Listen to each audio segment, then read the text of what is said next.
Gəlirlər İmam Sadiqin yanına, sözümü tamamlayıram. Bir nəfər günahkar adamın sözünü danışırlar. Bir adamdır, çox günahkar adamdır.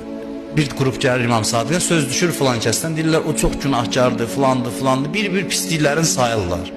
Günahı da doğrudan da çoxdur, sayıb qutarmaqla bitmir. O deyir o cinayət elədi, bu deyir bu günah elədi, filan elədi. İmam dinləyir, onlar sözünü qutarandan sonra buyurur o cənnət əhlidir.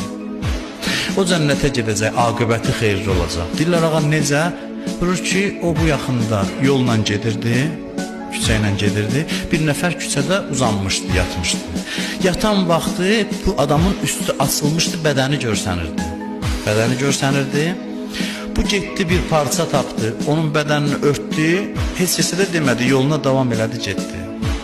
O adam yuxudan oyandı, gördü üstünü kimsə örtüb, dedi ki ilahi bu mənim bu üstümü örtən adamın aqibətini xeyirli elə, ki mənim abrımı qorudu. Onun duası ürəkdən oldu, qəbul olundu. Bu adamlar çıxdı İmam Sadiqin yanından, gəldilər ki sənə xoş xəbərimiz var həmin bu günahkara. Sən cənnət əhlisən, necə?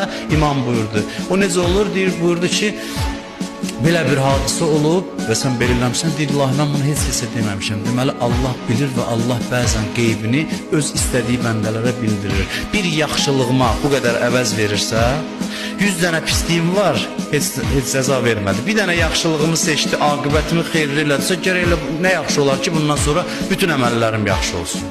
Allah belə bir Allahdır. Bir xırda işə çox böyük əvəz verir.